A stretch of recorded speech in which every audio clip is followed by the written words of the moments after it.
This is a podcast from Camden Community Radio. For more information and to volunteer, email info@ccradio.org. Hello, Mr. Grimez. Hey, what's up? What's going on? You cool? I'm good.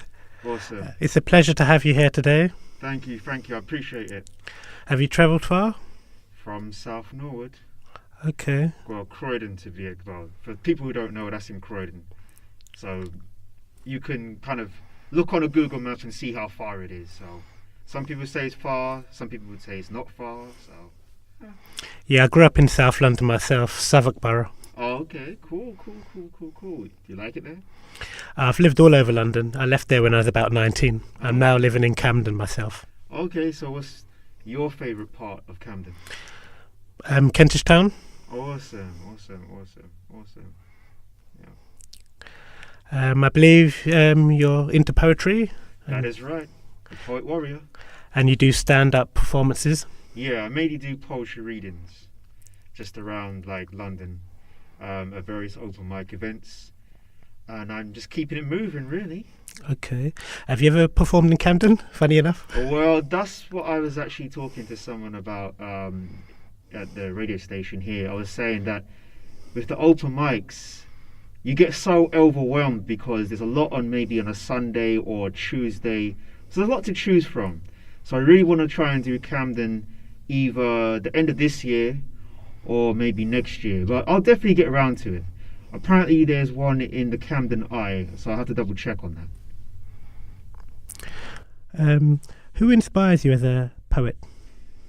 Well, actually, for my influence when it comes to poetry is more on the hip-hop side, old school hip-hop, like Wu-Tang, Redman, A Tribe Called Quest, De La Soul. That's more my kind of inspiration when it comes to poetry, which may seem a bit weird because people kind of expect, but you should be influenced by a poet. But usually for me, it's other things that inspire me, and also everyday life things as well. And science fiction inspires me as well. So it's a bit of a mishmash. Which is interesting because poetry can be turned into rap music and song as well. Yeah. That's right. And that's actually where I started.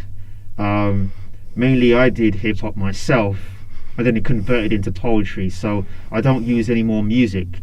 I just go raw with the words, go on stage, read my poetry, and that's it. So originally, yes, I did come from the music scene. You put your stuff on YouTube to be discovered, for them to put your message across to people. Yeah, that's right. For me, that's what I've just been doing, just recording my performances, going out there, showing people, what it's about, spreading the message.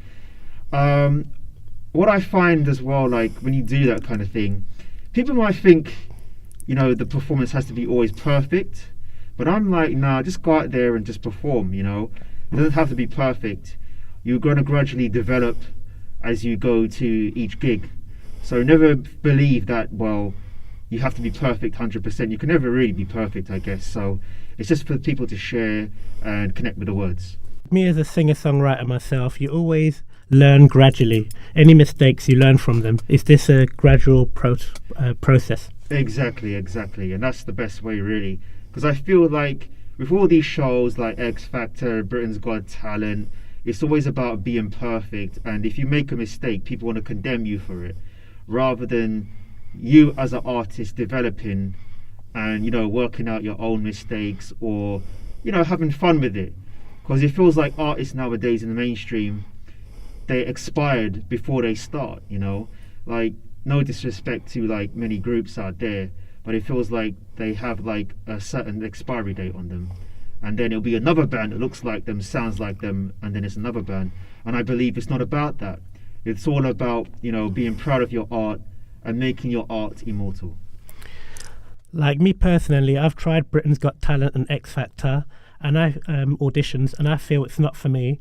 As an artist, I prefer to do things the conventional way and express myself the way I feel to express myself, rather than express myself in a way that these TV shows want you to. Yeah, that's what I'm saying, because at the end of the day, they want you to act a certain way, look Absolutely, a certain way. yeah. Yeah, And behave a certain way, just do everything their way. I want to do Yeah. things my way, express myself from my heart and my emotions and do it my way. exactly. And if you think about it, when you're like that, how are you going to develop? Because at the end of the day, if they're telling you what to wear, what to sing, when that kind of vibe burns out, like for example, if there's a certain style that's gone on the mainstream, that burns out, you're going to be like clueless to what to do next, because that's all you know, that kind of sound.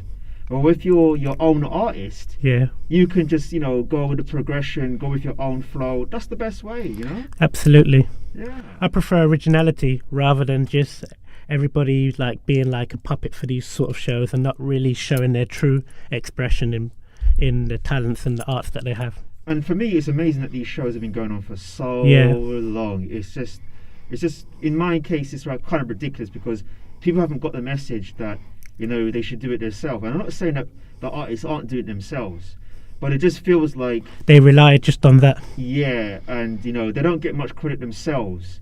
Because, say, for example, if Simon Cowell, makes them look rubbish, Yeah, it kind of like, they might feel like they don't want to go further on in life to do their career.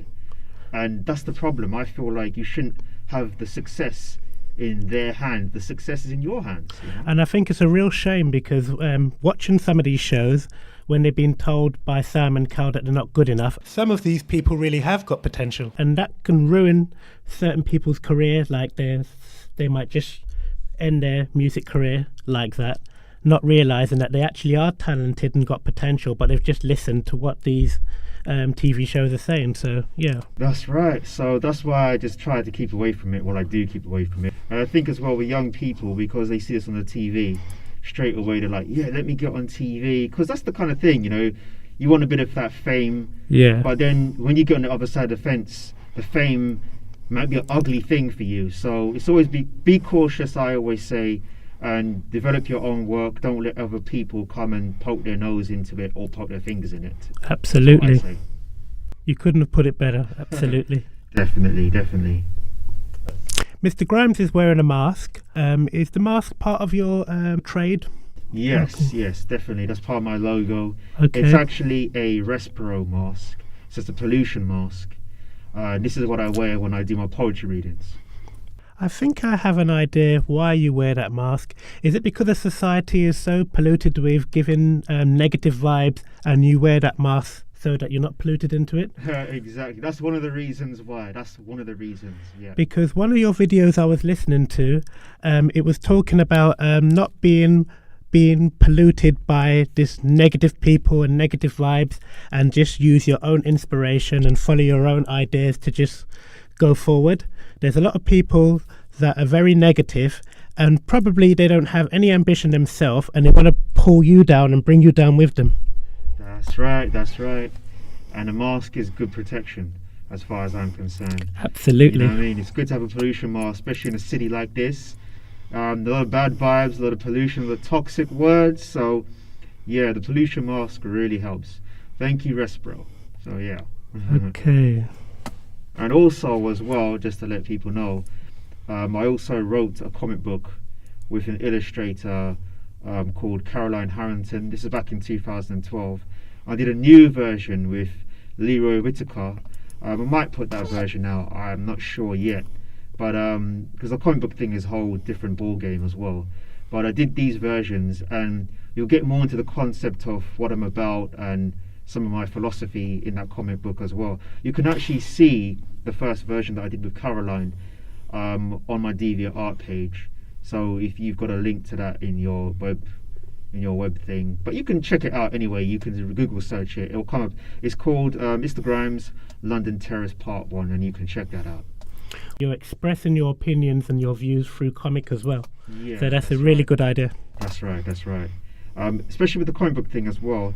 It's like the music thing as well, in the sense that people kind of have this thing about art where it has to be perfect. And there's so much to read about Spider-Man, so many uncanny X-Men, astonishing X-Men. There's so many versions that people don't know what to follow anymore. Absolutely, it's different. Yeah. I found that as well with Marvel. And it's crazy because they'll label it number 1, 2, 3, 4, whatever, and then they'll go back to the beginning again and start at number 1. So it gets kind of confusing. Very to keep confusing, up. yeah. Yeah, and DC does that as well. Absolutely. So if you really get into a comic book, you might really be like, yeah, this is awesome. Then they decide to like reboot it back to the beginning again, and it's like, whoa, now I'm completely lost in the story. What's going on, you know? So that's a bit of a shame. So yeah, but you know, that's where my influence come from as well. Comic books, from your Spider-Man to Moon Knight to Blades to Spawn. That's where I get my influences from as well. So science fiction. So yeah. So you're a decent comic writer as well. Yeah, I would say when we say decent, I say A I am good my own style. You know what I Okay.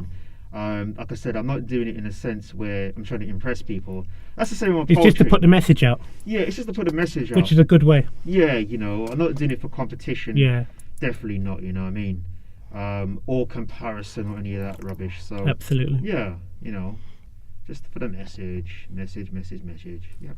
And what a better way to get through to the young by comics, because by doing comics, because young people like comics. Yeah, So definitely, yeah, definitely. put it through that way. I mean, with my stuff, I would say it's more maybe 18 and over, maybe 17, 18 and over and stuff like that. So Because I know, like, oh boy, it's a bit controversial saying this, but with TV, sometimes young people get the wrong message when they see a lot of, you know, like a lot of violence or a lot of nudity and stuff like that, sex and stuff like that.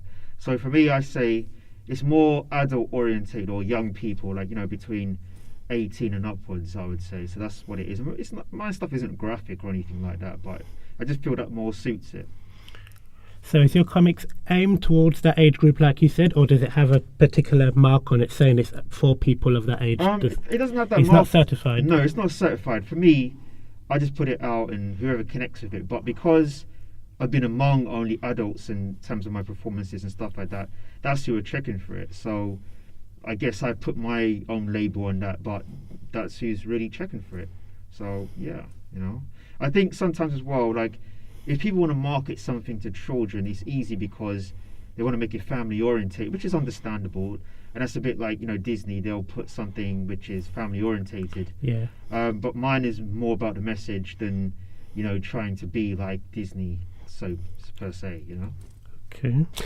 Something else I found interesting as well. What one of your videos to do with the internet and the way it just sort of like corrupts people's minds and everybody's always on their phones and this sort of. Yeah.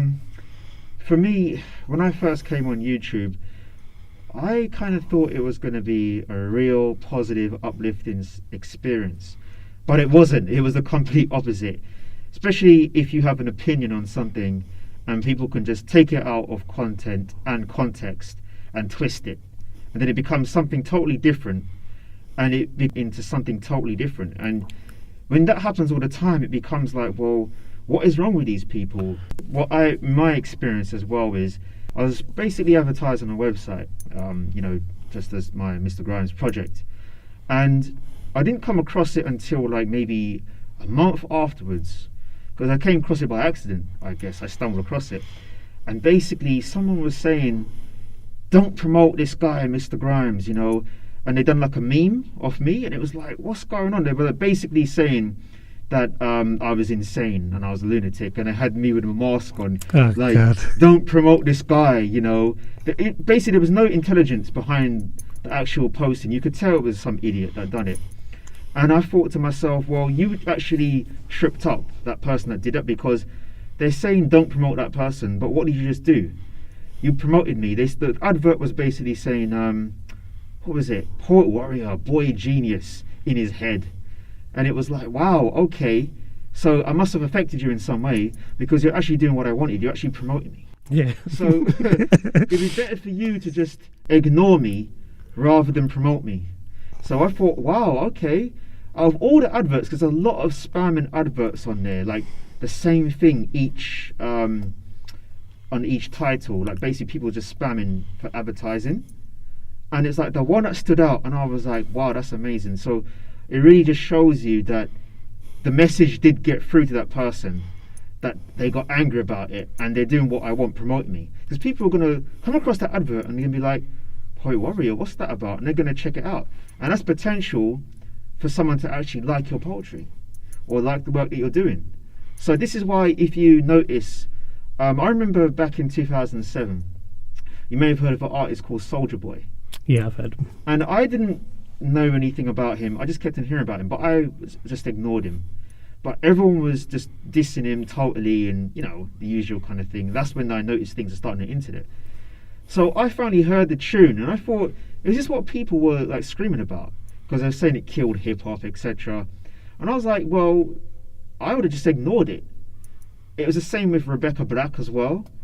They were saying her song Friday was the worst track, and it actually gave her more promotion. Yeah. So all this negativity is actually promoting the person. If they just went quiet and not bothered with it, they wouldn't have their fame. Same with Justin Bieber, do you get what I'm saying? So it works out for those artists now. So it looks like negativity is new promotion. Not that I agree with that, but that's how people are working now. It's crazy. Was he going to read one of your poetry for us today? Yeah.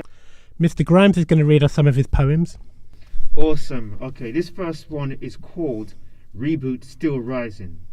The reboot is necessary. Back to basics. Back to tackling the agents of the Matrix. Fully focused. There's no such thing as can't do it. Mission possible. I can do it all the time. No fear of restrictions or other people's opinions. A few years ago, life had its barricades. I broke through the cage. Even though my energy was drained, I was able to regenerate, then maintain levels of abundance in the mind frame. I was wondering if Mr. Grimez would return again. I stayed in the shadows, but lessons were learned, watching the world as it turns. And that was Reboot Still Rising. This next one is called Journey to Success. The road to success is a long journey, so get your map ready, plan your route. Common sense is your compass. Beware, beware. Rejection is not a dead-end road. Keep going, keep going. Don't stop for nothing, don't stop for nothing. Keep going, keep going. There is still a long way to go. The M25 will not lead you to success. Create your own path. I know it's a tiring journey, but you'll get there in the end. Just keep going, keep going. And that was Journey to Success. And this last one is called Piece of the Puzzle. I'm the piece of the puzzle that don't fit. I'm the piece of the puzzle that's a survivalist. This goes beyond a jigsaw. It goes beyond a crap metaphor. I get in where I fit in. If you're not part of the equation, your ass gets shifted. Go somewhere else. It's basically got to add up. It's got to be completed, never defeated. On the chessboard is checkmate. The game is won easy. The important piece of the puzzle, it has to match up. If you're slow, you better catch up. You're about 2 months behind. You need to figure it out quickly. Put everything in order. It may take some time. Just be patient. You can put the puzzle together if you're clever, but dismantle me, never. Thank you. There were some poems from Mr. Grimez. Do you have any links to your poems? I've actually got an album out right now called Path of 13, and that's under my name, Mr. Grimez, the Poet Warrior. So you can check that out on CD Baby, iTunes, Amazon.com, Amazon.co.uk. Just type in Path of 13 and you'll be able to see that. Yeah. Okay. It's been a pleasure to have you here, Mr. Grimez, today. Thank you very much. And you can catch me on Twitter, which is Mr. Grimez Real, and also YouTube as well. Just type in Mr. Grimez. Originally my name was Mr. Grimez the Anti-Hero, so if you type that in, or Mr. Grimez the Poet Warrior, it will come up on YouTube. It's not hard to miss me. I'm wearing a mask, so yeah. Okay, and thank you very much. Thank you, thank you. And as I always say, F the beef, increase the peace. Absolutely. You are listening to a podcast from Camden Community Radio. www.ccradio.org